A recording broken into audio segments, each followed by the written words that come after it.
Assalamualaikum warahmatullahi wabarakatuh.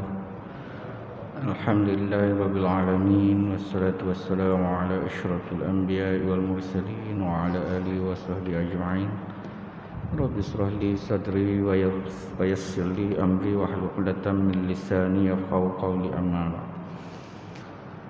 Alhamdulillah, kita sambung lagi kuliah berkaitan dengan ilmu faraid atau pengurusan harta pusaka, yang mana pada pertemuan lebih kurang 40 minit kita pada kali ini saya akan membincangkan berkaitan dengan harta pusaka. Apa itu harta pusaka?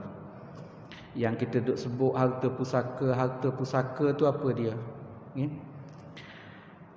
Secara umumnya, tuan-tuan dan puan-puan yang dirahmati Allah Subhanahu wa taala, secara umumnya harta pusaka adalah harta yang ditinggalkan oleh si mati.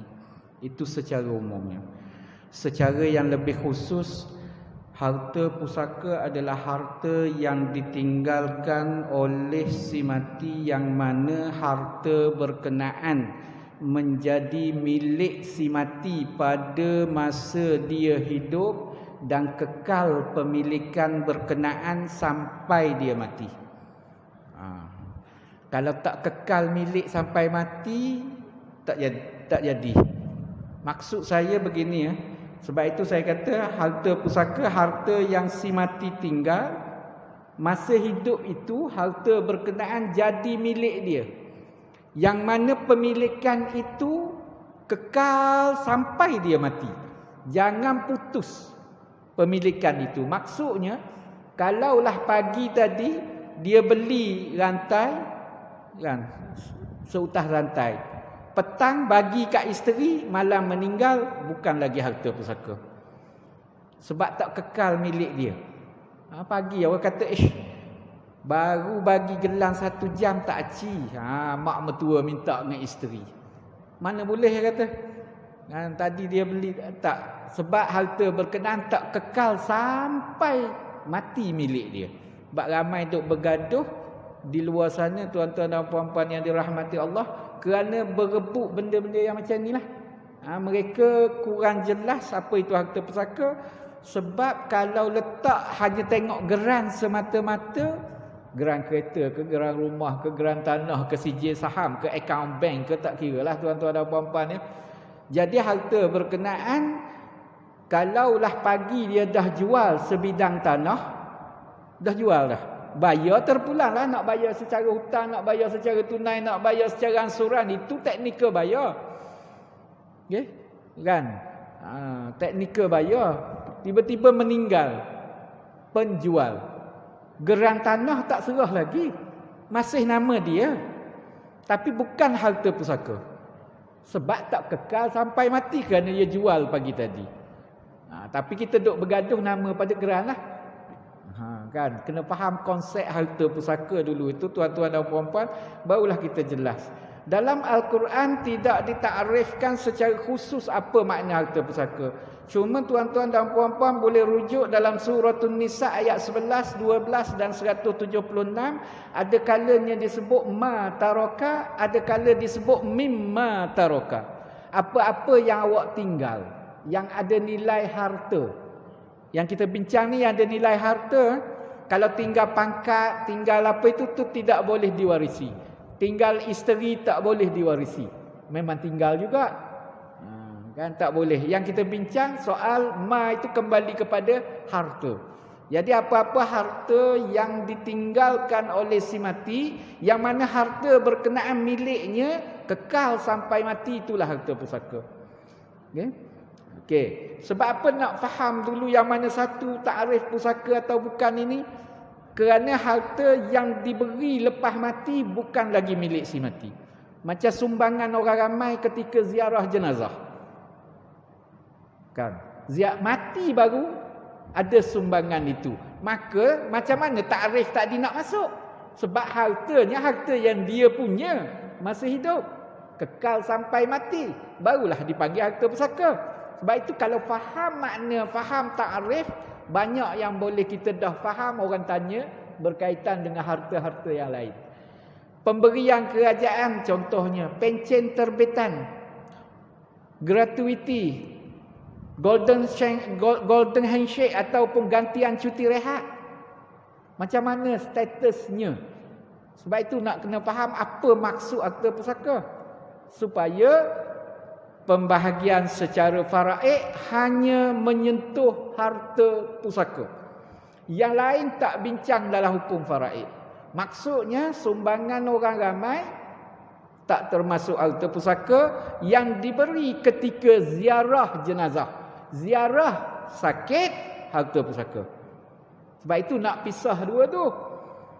Sebab orang mati tidak boleh memiliki apa-apa lagi. Hak ada pun tinggal. Sebab apa kita kata sumbangan orang ramai ketika ziarah jadi pusaka atau tidak? Kena kembali kepada hukum. Orang mati ni boleh milik harta atau tidak? Orang hidup je boleh miliki harta. Orang mati ni yang ada dia tinggalkan. Apatah lagi orang beri kemudian. Kan?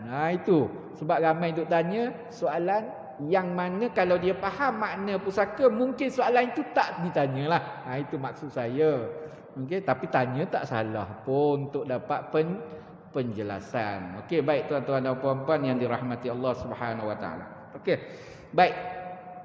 Jadi tak kira harta berkenaan kecil atau besar nilainya, yang paling penting ia ditakrifkan sebagai harta. Okay? Masa hidup dia, perkara itu harta. Apa dia? Slipper, harta. Sebab hilang masjid je, kita datang masjid hilang slipper, pusing cari. Sebab harta kita. Pusing cari buat iklan, masuk dalam WhatsApp, grup taman, grup masjid. Contoh, nak bagi tahunya slipper tu harta dia. Sebab itu dia cari. Tapi mati macam mana tak jadi harta? Boleh faham tak? Supaya kita nampak bukan rumah, bukan kereta, bukan tanah, bukan akaun dalam bank sahaja sebagai harta pusaka. Sebab ramai yang mana perkara-perkara berdemikian dia tolak tepi, kata ini bukan harta pusaka. Habis harta siapa? Soalan begitulah. Baik tuan-tuan dan puan-puan ya. Cara nak bagi tu kemudian tu kita nak kelompok dia tu pusaka atau tidak dulu. Nanti kita bincang cara bahagi pula. Yang sebab pembahagian pusaka ini adalah pembahagian yang menyentuh, yang berkaitan langsung dengan harta pusaka. Jadi harta pusaka kena pasti dahululah yang mana satu. Okey, baik tuan-tuan dan puan-puan yang dirahmati Allah Subhanahu Wa Taala. Baik. Jadi tak kiralah harta itu nilainya kecil ke besarnya, janji dia tergolong sebagai harta, maka dia termasuklah pusaka jika pemiliknya meninggal dunia. Tak boleh kita buat sewenang-wenangnya tuan-tuan dan puan-puan ya. Sebab ramai di luar sana, mungkin ada di luar sana yang menguruskan harta pusaka tanpa mengikut cara yang betul.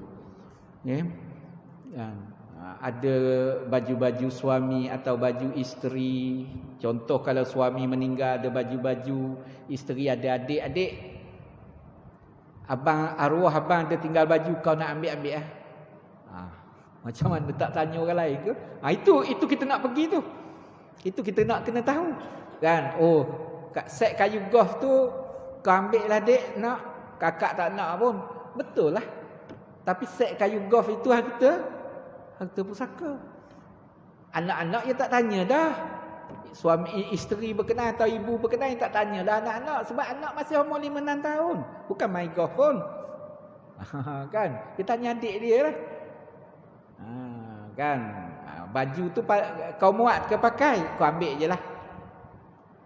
Tak kena cara urus pusaka. Itu maksudnya. Supaya kita berhati-hati sebab syarat nak beri harta kat orang mesti harta kita. Baru jadi. Kalau harta orang boleh beri pada orang lain, habis harta jiran bawa masjid.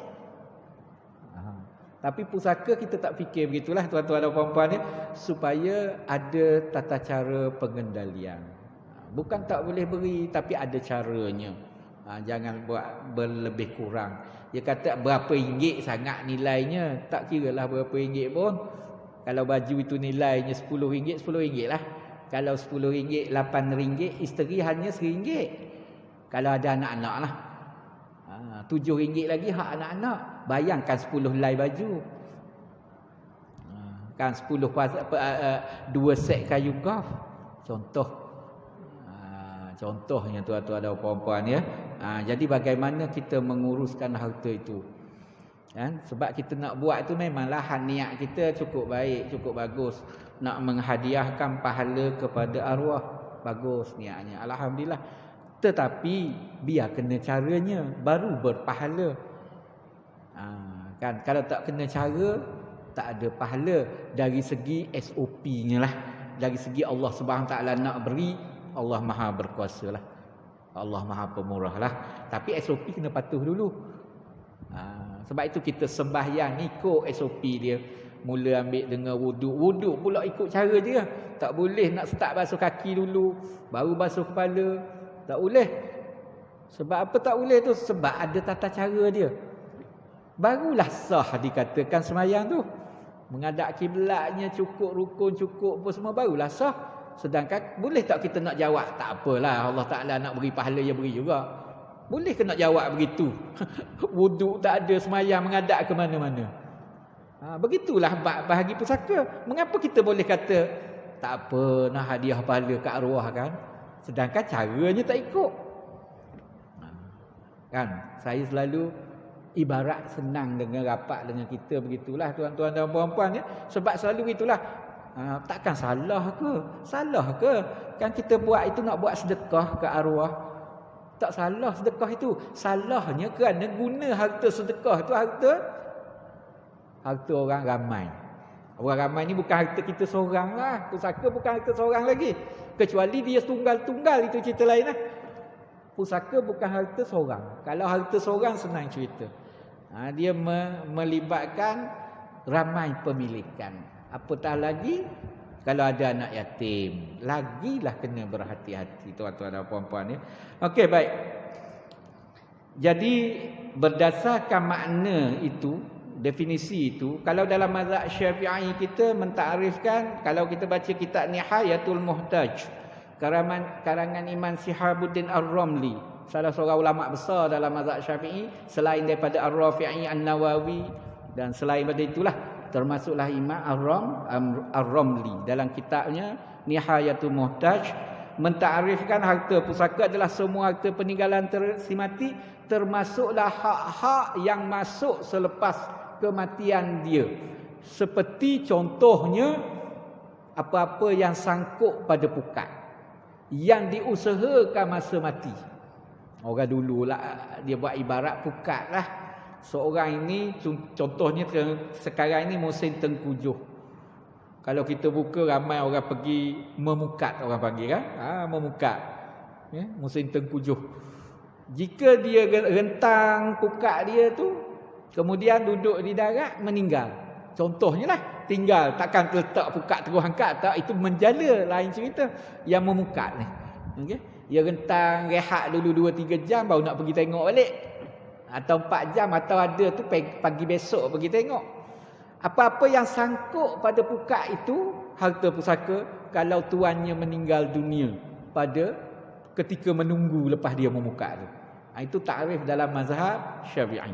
Nak bagi tahunya apa-apa yang sangkut pada pukat yang ditahan, yang diusahakan oleh si mati pada masa hidup, tetapi sangkut malam tu mati, petang tu mati, tak kiralah. Selepas dia rentang pukatnya itu, apa-apa yang sangkut pada pukat yang ada nilai harta pusaka lah.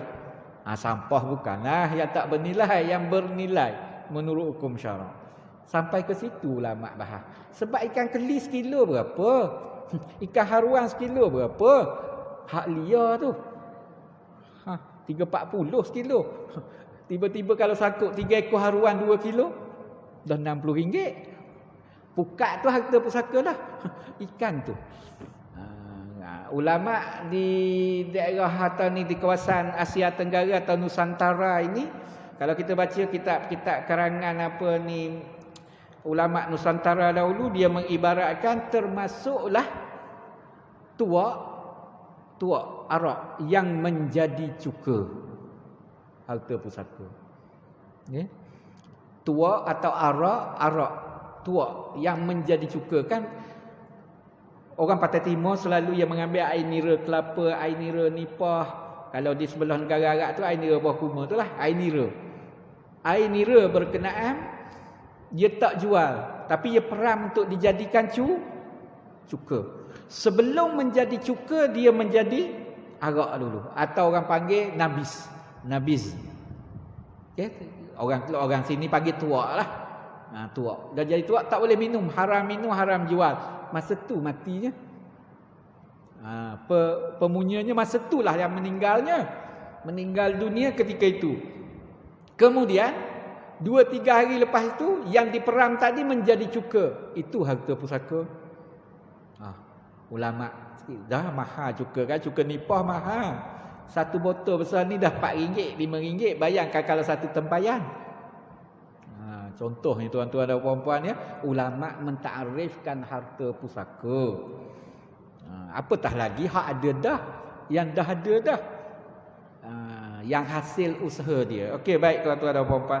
Dari takrif itu boleh kita simpulkan secara umumnya harta pusaka, boleh kita senaraikan secara umum yang nak mudah kita faham, iaitu harta pusaka ni termasuklah harta yang ditinggalkan oleh si mati yang halal je, yang halal sahaja. Yang tak halal tak dijadikan harta pusaka.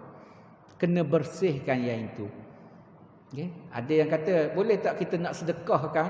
Mana boleh sedekah harta tak halal? Kena bersih. Harta tak halal boleh buat sedekah ke? Contoh, tak kenalah. Tak kenalah. Okay? Boleh kena bersihkan. Nak beri cara bersih tu barulah diberi pada orang yang dibuat untuk kebajikan umat Islam lah, atau kebajikan umum, bukan untuk individu. Itu secara umumnya lah cara nak bersih. Yang paling penting nak jadi pusaka mesti harta halal. Sebab itu kita berbincang sekarang ini tentang akaun saham, CDS akaun saham security. Sebab ada kalanya orang beli akaun saham tu hari ni halal. Okey, syarikat berkenaan dan sebagainya, pelaburan kita. Mungkin sampai satu masa ia jadi tak halal balik sebab pelaburannya. Macam mana? Di situ nak bersihnya ketika dia meninggal nanti, bagaimana cara pembersihannya. Suruhanjaya Security kena rujuklah. Biasanya 6 bulan sekali Suruhanjaya Security akan mengeluarkan saham atau pelaburan yang halal. Jadi boleh tengoklah, boleh semak. Itu cara nak bersih bagi yang main saham lah. Saya tak reti sangat saham ni, tapi kita yang buat, kita tu termasuk kami lah, saya lah. Kita membangunkan bagaimana nak menghibah akaun ataupun akaun CDS apa ni, ia ada akta CDS lah. Okay? Undang-undang. Sebab nak hibah mesti hibah harta yang halal. Harta tak halal tak boleh hibah. Jadi nak hibah macam ini, akaun tu kalau bercampur kan. Jadi kita cari jalan penyelesaian, bagaimana cara nak buat untuk membentuk bagi yang nak menggunakan mekanisme hibah sebagai perancangan harta. Tak nak guna terpulang. Itu pilihan. Sebab hibah bukan wajib pun. Tapi bagi yang nak menggunakan, nak hibah saham dia kepada isteri, syarat nak hibah harta mesti harta yang halal, harta bersih. Itu syarat. Jadi kalau bercampur macam mana? Itu kita buat teknikal lah. Itu panjang nak cerita dari segi teknikal tuan-tuan dan puan-puan ya. Cuma nak bagi tahunya dalam suasana pemilikan harta kita sekarang ini boleh berubah-ubah. Kan boleh berubah-ubah. Macam CJ halal lah juga. Begitulah maksudnya. Pada masa ini diberi status halal barang tu. Mungkin akan datang ditarik halalnya kerana sudah melanggar SOP halal tu. Begitulah pelaburan saham. Mungkin itu boleh berlaku. Bukan mustahil. Boleh berlaku. Hari ini lihat, halal, okey.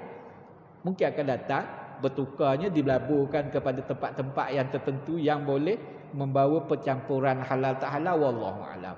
Boleh berlaku. Boleh berlaku. Tetapi kita jagalah sebaiknya.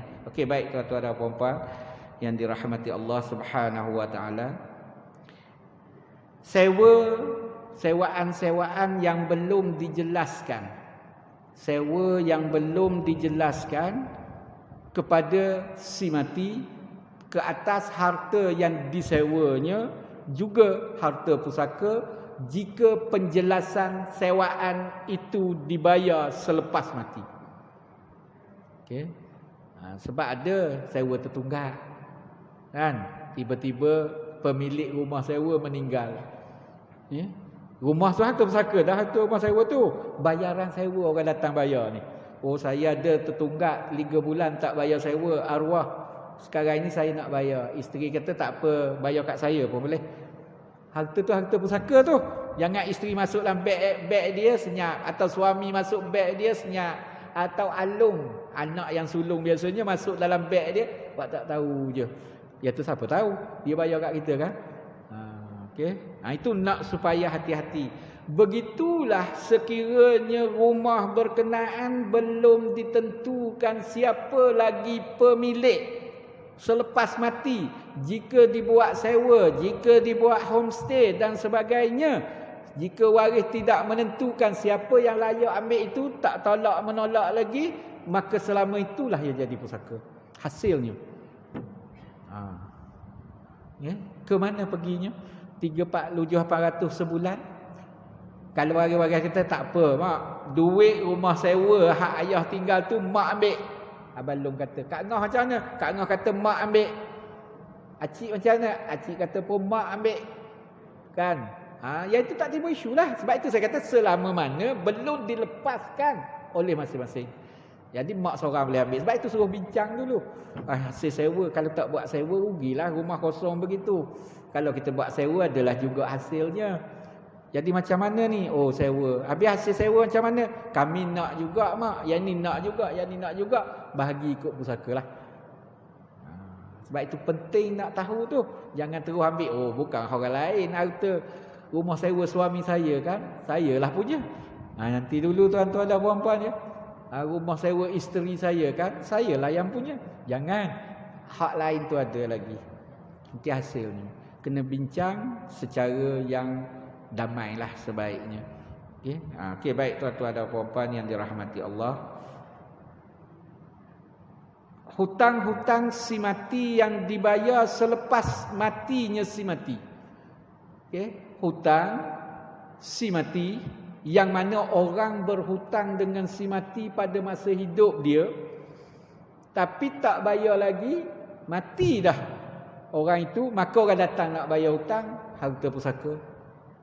Dia bayar kepada siapa, itu cerita nombor 2. Okay? Kalaulah A berhutang dengan B, B meninggal dunia, A datang bayar hutang 5,000 kepada isteri atau balu kepada si B. Apabila bayar pada isteri, bukan hak isteri. Dia kata, bayar kat saya punya. Tak boleh. Ramailah kalau suruh bayar kat dia punya. Kalau bayar kat Tok Imam kan? Kan? Contoh, kalau bayar kat Abang Long kan? Bayar kat mak mertua kita lah, isteri ataupun mak si mati kan? Kalau mak dia jawab begitu juga, macam mana? Begitulah masing-masing. Begitulah. Kan?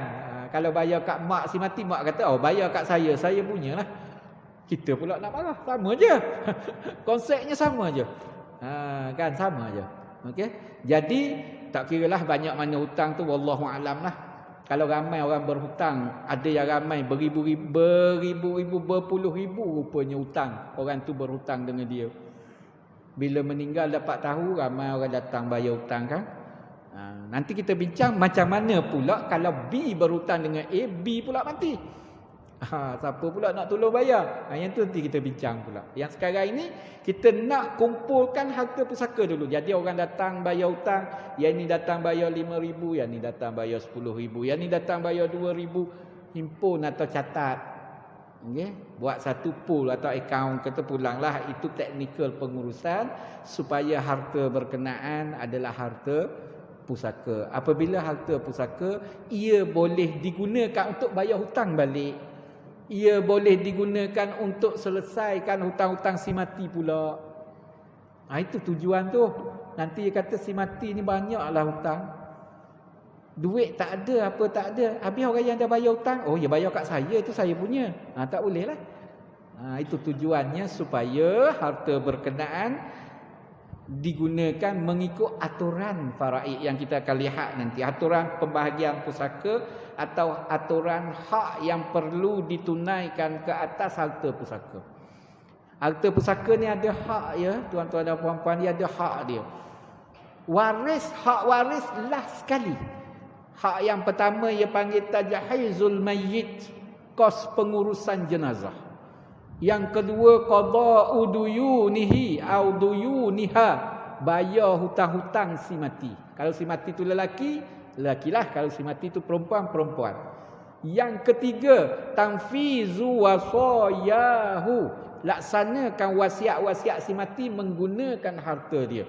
Harta mana ni? Harta pusaka. Sebab itu pusaka tu penting. Nak bezakan supaya tanggungjawab atau hak atau liability ke atas harta itu tertunai dengan menggunakan harta pusaka, tidak memaksa pihak-pihak lain secara yang tidak wajar. Si mati dah habis harta dia. Habis harta dia, tak ada orang susah pun. Tak berharta, ada meninggalkan hutang. Siapa nak bayar hutang dia, tak wajib waris bayar. Tetapi kalau ada harta yang ditinggalkan, wajib harta pusaka. Tetapi kalau disalahgunakan harta itu, orang bayar hutang, kita ingat hak kita. Contoh, kan, orang bayar sewa, ingat hak kita. Orang bayar hasil kebun, ingat hak kita. Jadi tak bayarlah hutang. Sebab ustaz kata bayar pusaka, bayar hutang si mati pakai harta pusaka. Jadi kita keliru. Kita kena pisahkan. Sebab itu penting tahu dulu yang mana satu pusaka, harta pusaka, yang mana satu bukan. Supaya hak tadi kita betul-betul laksanakan base berasaskan kepada harta pusaka. Sebab ia kata al-huquq muta'alliqah bit-tarikah, hak-hak yang berkaitan dengan harta pusaka. Jadi yang tak masuk dalam harta pusaka tak diliputi oleh hak ini. Itu tujuannya. Sumbangan orang ramai. Wajib tak buat bayar hutang? Tak wajib. Wajib tak guna untuk urus jenazah? Tak wajib. Nak guna terpulang. Nak buat bayar terpulang. Hukum wajib tu dulu. Hukum asal tu dulu. Tak wajib. Sebab apa? Sebab dia bukan harta pusaka. Nak bayar hutang si mati, pakai harta pusaka. Yang itu wajib. Yang itu wajib. Sebab itu nak beza perkara-perkara ini supaya arahan-arahan kita, paksaan-paksaan kita nak menghukumkan orang tu biar jelas dulu. Dia kata duit banyak tu, tak bayar hutang si mati, kan? Apalah dia ni makan harta haram. Nanti dulu duit banyak tu duit mana? Yalah, dulu orang ziarah jenazah dapat 4,000. Contoh, sumbangan majikan dia tempat kerja ada dalam 10,000. Contoh, banyak mana dah tu, dah ada 14,000. Hutang 3,000 tak boleh bayar. Makan harta haram keluarga tu. Cepat kita tu salah. Sebab itu bukan harta pusaka. Kita telah menghukumkan perkara yang tak tepat, tak kena pada keadaannya. Waris nak bayar, nak bantu si mati, terpulang. Itu terbaik. Itu cerita lain lah. Tetapi kalau waris guna, tak dianggap makan harta tak betul. Itu tujuan dulu. Kita nak beza yang itu dulu sebelum kita menghukum. Sebab kita boleh beza harta pusaka dan bukan pusaka. Baik tuan-tuan dan puan-puan ya. Termasuklah dividen atau faedah yang terbit daripada harta si mati. Si mati melabur di dalam mana-mana pelaburan koperasi ke, tak kiralah ASN ke, ASB ke, pelaburan-pelaburan saham ke, sukuk ke, bond ke, tak kiralah namanya apa, dalam pelaburan. Bila mati berlaku pertambahan dividen atau bonus. Dividen bonus tu harta pusaka. Pokok tu harta pusaka dah. Dividen bonus. Meninggal bulan 8, bulan 7. Dividen KWSP bayar bulan 12 atau awal bulan 1. Bertambahlah. Kalau ada 300,000 dah berapa tuan-tuan dan puan-puan ya? Pertambahan itu. Jadi yang bertambah juga adalah harta pusaka. Jangan kita pisah dua tu tuan-tuan dan puan-puan yang dirahmati Allah ya. Dia kata ini bukan pusaka ni dividen ni, dia kata. Tak masuk tak ya. Dia tetap harta pusaka. Kemudian tuan-tuan dan puan-puan yang dirahmati Allah Subhanahu wa taala juga, harta pusaka adalah harta berpenama, nomination property. Harta berpenama. KWSP, takaful, tabung haji, apa-apa harta yang kita letakkan penama. Penama, okey, bukannya beneficiary. Bagi orang Islam lah. Bagi non-Muslim, KWSP letak penama milik penama. Non-Muslim. Bagi Muslim, orang Islam, KWSP letak penama, harta itu tetap menjadi harta pusaka penama sebagai wasi atau orang yang mentadbir harta sebagaimana diamanahkan oleh pencarum KWSP masih hidup. Itu fatwa dah lama dah tuan-tuan dan puan-puan ya.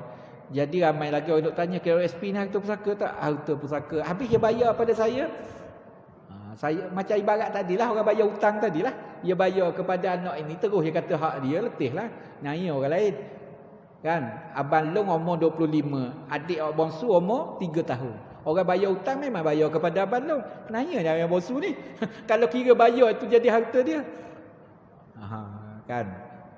Samalah tuan-tuan dan puan-puan yang dirahmati Allah dengan KWSP. KWSP setakat ini hanya buat penamaan nomination property. Jadi wang dalam KWSP yang belum sempat dikeluarkan oleh pencarumnya yang mati ketika masih lagi mencarum, maka bayaran akan dibuat kepada penama kalau dilantik penama.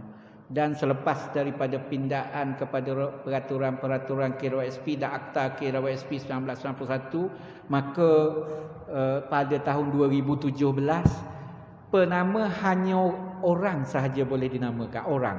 Tak boleh nak namakan syarikat dan sebagainya, kecuali selepas pindaan baru ni tahun 2017 boleh kita menamakan amanah raya. Satu-satunya badan lah. Kalau kita kata saya namakan syarikat sekian-sekian, syarikat amanah sekian-sekian sebagai penama KWSP, tak boleh kecuali amanah raya. Yang lain amanah raya berhak lah. Yang tertubuh dengan Akta Pemegang Amanah 1995, Akta 532 tu. Okey, baik. Jadi berdasarkan kepada itulah peraturan membenarkan amanah raya masuk dalam tu. Satu je. Okey, satu. Syarikat lain tak boleh. Peguam ke apa ke tak boleh. Boleh namakan individu. Individu saja boleh dinamakan. Okey, baik ya tuan-tuan dan puan-puan ya. Dan siapa individu berkenaan? Terpulanglah kita nak namakan siapa. Terbaiknya orang yang berhak dapat pusaka kita, itu yang kalau bolehnya. Sebab kalau dia salah makan, dia makan dah separuh bahagian dia. Kan taklah semua sekali. Kan.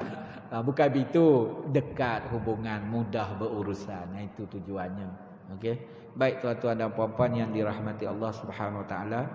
Kalau nama KWSP itu dinamakan orang di bawah umur, minor. Sebab kita sebagai suami atau sebagai isteri, ada anak-anak, sebagai ibu, sebagai ayah, kalau boleh nak namakan semua anak kita. Umur 6 tahun pun letak, umur 8 tahun pun letak. Contoh kan, isteri ni bagi suamilah kan, yang ada KWSP, isteri 20%. Anak yang pertama nama sekian-sekian 20%. Anak yang kedua nama sekian-sekian 20%. Anak yang ketiga nama sekian-sekian 20%. Anak yang keempat nama sekian-sekian 20%, 100%. Okay? Dan KWSP akan bayar begitulah, dengan syarat semua anak berkenaan berumur 18 tahun ke atas. Kalau ada yang umur kurang daripada 18 tahun, dia akan bayar yang 18 tahun ke atas. Yang ini dia tak akan bayar. Kena tunggu 18. Bila tu?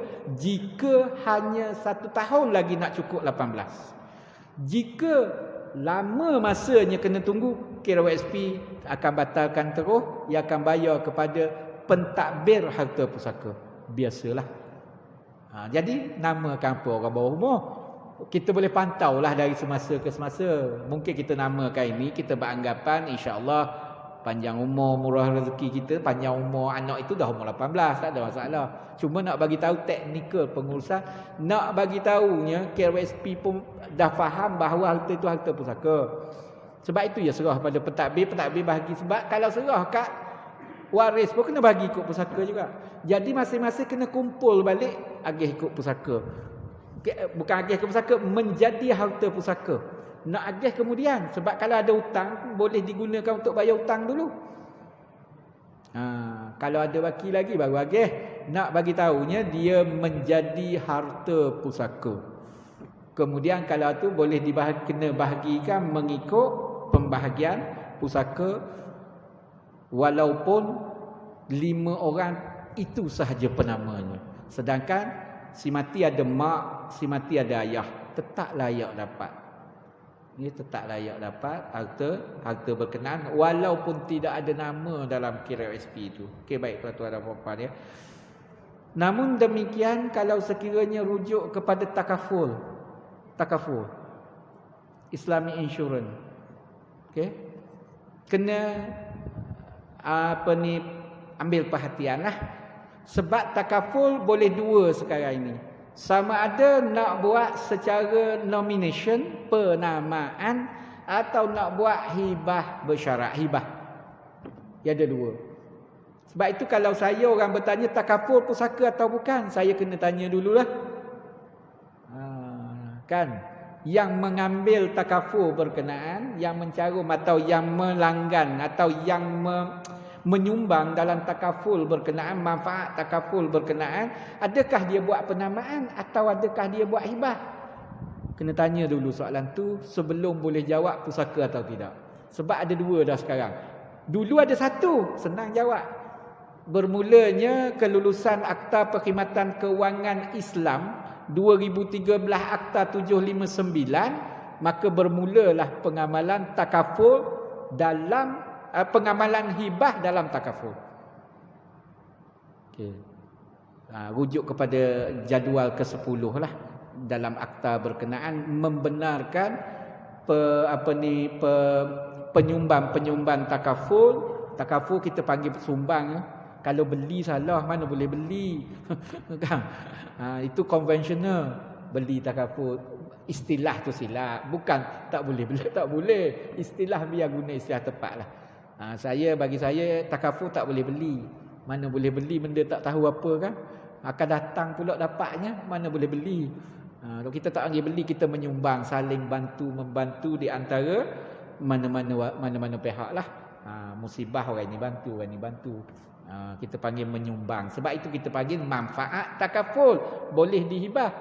Bukan hasil belian kita dari takaful, bukan. Okey, baik tuan-tuan dan puan-puan yang dirahmati Allah ya. Jadi takaful kena tanya. Kalau dia ambil hibah, maka dia menjadi orang yang diberi dalam hibah berkenaan akan menjadi beneficiary, pemunyanya. Okey, maksudnya dia beli satu, dia ambil takaful, dia letak, dia hibah kepada isteri dia. Bila dia meninggal nanti, isteri dapat, yang itu bukan pusaka. Isteri nak guna bayar hutang ke tak ke, kena tanya isteri. Terpulang. Dia tak termasuk dalam harta pusaka. Dinamakan siapa-siapalah, terpulang. Kalau dinamakan menggunakan form penamaan, dia menjadi pusaka. Jadi suami atau isteri pandai-pandailah nak guna yang mana. Ya kata saya supaya takaful saya nanti jadi pusaka, guna penamaan. Saya sebenarnya ambil takaful ni untuk isteri dan anak-anak, guna hibah. Tepuk dada tanya sendirilah. Kan? Contoh, terpulanglah itu masing-masing. Jadi dia boleh hibah kepada isteri, boleh hibah kepada anak-anak. Setakat ini hanya hibah takaful saja dibenarkan menggunakan format itu oleh mana-mana, oleh perbankan, oleh bank negara atau Suruhanjaya Security atau Panel Syariah Bank negara. Sebab hibah takaful ini berlainan dengan hibah biasa. Tapi hanya boleh digunakan pada takaful saja setakat hari ini cara itu. Sebab penerima hibah tak tahu. Penerima hibah tak tahu.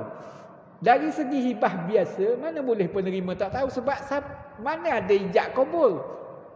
Ijab kabul tak ada. Hibah perlu pada ijab, perlu pada kabul. Perlu pada ijab daripada pihak yang membuat penawaran. Okey, penawaran atau ijab kita panggil. Kalau akad nikah tu, lelakilah buat ijab kabul tu. Kan Tok Iman ataupun wali akad nikah, wali tu kita panggil ijab, pengantin kita panggil kabul. Begitulah dalam hibah. Jadi takaful ini kita buat diam-diam.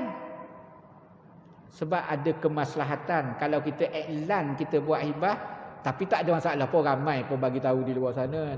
Cuma nak bagi tahunya, tidak pun disuruh bagi tahu. Kita boleh buat penamaan, jumpa ejen ataupun pergi kat syarikat terapui sisi borang tak je. Tak perlu bawa isteri kalau nak hibah kepada isteri. Tak perlu bawa anak-anak kalau nak hibah kepada anak-anak. Tapi di mana kabulnya? Sedangkan nak hibah syaratnya mesti ada pemberi, mesti ada penerima, mesti ada harta, mesti ada ijab, mesti ada kabul. Itu rukun dia. Pemberi, penerima ada syarat-syarat dia lah. Harta-harta yang diketahui, penerima mengetahui apa yang nak dihibahkan kepada dia dan berlaku penyerah milikan. Takaful belum serah. Itu hibah biasa yang kita faham lah. Cuma takaful, sebab itu saya kata takaful memakai hukum pengecualian. Dikecualikan hibah biasa kerana ada kemaslahatan dan ada kerumitan. Kalau diberitahu takut tak panjang umur. Boleh faham. Itu antara kemaslahatan lah. Takut tak panjang umur yang buat tu. Macam-macam boleh berlaku. Lambatnya dah tahu buah hibah. Berapa? 2 juta takaful. Kalau ayah saya mati saya dapat. Takut dicari helah. 2 juta kalau suami saya meninggal saya dapat. Takut dicari helah. Kita taklah. Cuma kita nak tutup pintu itu. Nak tutup pintu supaya tak berlaku. Pintu yang boleh orang berfikir begitu. Itu antara kemaslahatan dan tidak boleh diguna cara itu untuk hibah yang lain. Setakat yang saya tahu hari inilah. Untuk takaful sahaja. Takaful sahaja. Setakat takaful itu pun kerana ada akta atau undang-undang. Perbahasa ilmiah ada yang mengatakan tak sah dan sebagainya. Wallahu a'lam lah. Itu perbahasan ilmiah. Saya tak nak bincang tentang perbahasan ilmiah. Oleh kerana dah ada undang-undang atau akta yang diluluskan dan disahkan, diakui oleh panel ataupun penasihat syariah bank negara. Dicadangkan tu. Jadi apabila dia tu, kita sebagai orang awam sangat ni, orang awam lah. Tak ikut je lah. Itu maksud saya. Kalau nak bahas tu di forum akademik lah. Kita kena jemput panel syariah dia lah juga. Jangan itu duk bahas orang tanpa ambil. Tu tak kenalah. Tak kena bagi saya lah. Kita kena jemput dia. Apa alasan? Itu akademik lah tu. Itu akademik. Akademik. Kan? Itu akademik. Baik tuan-tuan dan puan-puan yang dirahmati Allah. Kita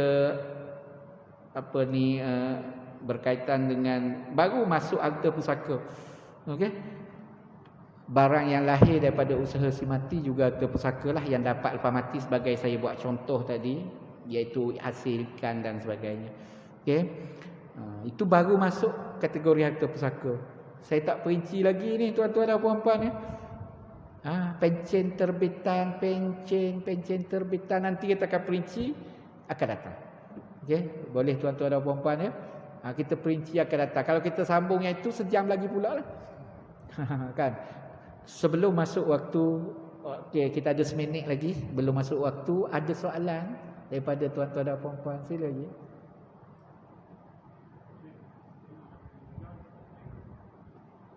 Isteri meninggal dunia, isteri ada skim pencen, masa hidup isteri dah dapat pencen. Lepas isteri meninggal, pencen itu dibayar kepada suaminya, suami dia lah yang ditinggalkan. Okay. Itu dipanggil pencen terbitan. Yang sifirnya 1/600 kali dengan gaji terakhir kali dengan tempoh khidmat dalam bulan. Dapatlah hasil tu. Tapi jangan lebih daripada 3/5, 60%. Okay. 3/5, 60%.